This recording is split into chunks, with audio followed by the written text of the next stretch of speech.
Hello दोस्तों, आज की एपिसोड की शुरुआत होती है रुक्मिणी और सुमेध की लड़ाई से। सुमेध अपनी बाँ को बचाने के लिए बंदूक को कहीं गुप्त जगह छिपा देते हैं।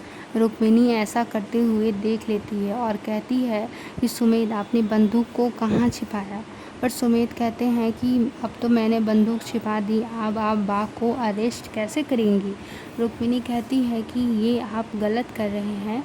एक कातिल को बचाना, उसका साथ देना, ये कानूनी जुर्म है। ये आप कानून के साथ खेल रहे हैं।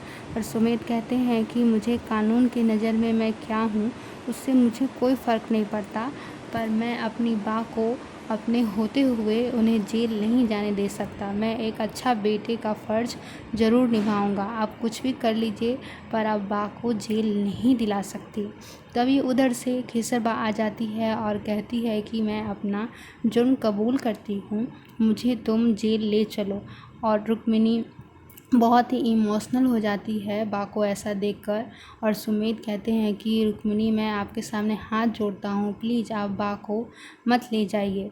पर केसर बा कहती है कि सुमेध, तुम ऐसा मत करो, मैंने जो जुर्म किया है मैं उसे कबूल करती हूँ। अगर मैंने गलती से ही किया है पर किसी की हत्या हुई है तो मैं सज़ा की हकदार हूँ। और केसर बा इतना कहकर चली जाती है। रुक्मिणी और सुमेध एक दूसरे को देखकर इमोशनल होते हैं और फिर सुमेध केसर बा के पास जाकर बैठते हैं। केसर बा कहती है कि सुमेध, मैं तुमसे एक वचन चाहती हूँ। सुमेध कहते हैं कि बा, आप मुझसे वचन बोलने की ज़रूरत नहीं है, आप मुझे आदेश दीजिए। तभी सुमेध कहते हैं कि बा, आप बोलिए, मैं वचन देता हूँ कि आप जो भी कहेंगी मैं वो करूँगा। तभी केसरबा कहती है कि मेरे जाने के बाद मैं चाहती हूँ कि तुम्हारे और रुक्मिणी के रिश्ते के बीच कोई भी दरार ना आए। तुम दोनों पहले जैसे थे, जितना तुम रुक्मिणी को पहले प्यार करते थे, मेरे जाने के बाद भी तुम उतना ही करोगे। सुमेध कहते हैं कि बा, मैं ऐसा नहीं कर सकता हूँ। तभी बा कहती है कि नहीं, तुम्हें ऐसा करना होगा क्योंकि रुक्मिणी की इसमें गलती नहीं है। फिर सुमेध बा से वादा करते हैं। अगली सुबह केसर बा रसना को घर की और तिजोरी की चाबी दे रही होती है और सभी घर वालों को कहती है कि सभी अपना ख्याल रखें और घर का भी ख्याल रखें और मेरे जाने के बाद सभी लोग खुश रहें।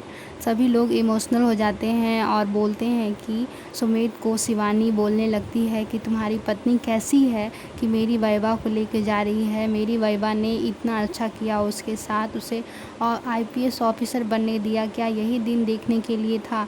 तभी सुमेध कहते हैं कि मैं अपनी पत्नी को कुछ नहीं कह सकता क्योंकि मेरी बा ने मुझे ऐसा नहीं सिखाया है। और रुक्मिणी उधर से लेटर लेकर आती है। सभी लोगों को लगता है कि ये अरेस्ट वारंट है। पर सुमेध को रुक्मिणी कुछ बताना चाहती है, पर सुमेध कुछ भी सुनने के लिए तैयार नहीं होते हैं। तभी मल्हार उधर से डुप्लीकेट बनकर आता है और फायरिंग कर देता है।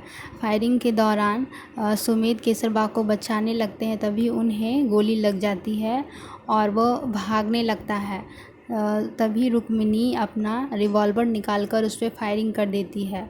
तभी मल्हार वहाँ रुक जाता है और अपने असली चेहरे में आ जाता है और सुमेध भी उठ जाते हैं और सुमेध बा से कहते हैं कि ये नकली गोली थी, हम लोगों ने रुक्मिणी को सच दिखाने के लिए ऐसा नाटक किया था कि तुम एक आईपीएस ऑफिसर होकर भी अपने पति को गोली लगने पर खुद को नहीं रोक पाई, तो मेरी बात तो एक नॉर्मल सी महिला थी, क्या वो अपने पति की मौत पे खुद को रोक पाती? इसीलिए उन्होंने फायरिंग की थी।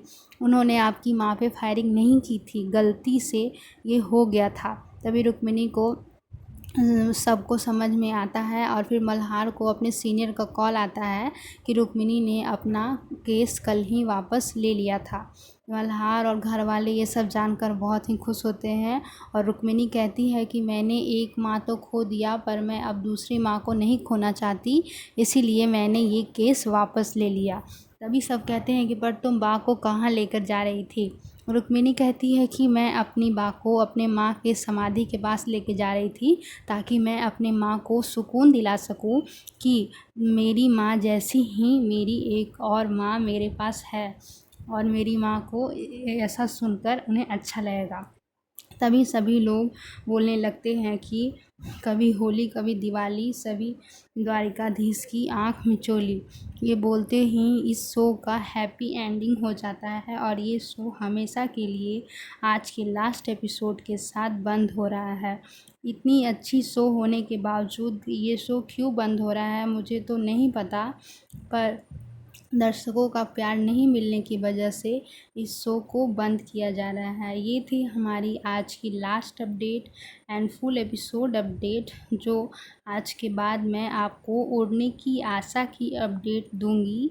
जो एक नया सीरियल स्टार प्लस पे आ रहा है, वो बहुत ही अच्छा सीरियल है। मुझे उम्मीद है कि आप लोग आँख मिचोली की अपडेट के जैसे ही उड़ने की आशा की अपडेट को भी प्यार देंगे। अगर हमारी अपडेट आपको कैसी लगती है हमें कमेंट करें एंड हमारे वीडियो को लाइक एंड चैनल को सब्सक्राइब करें।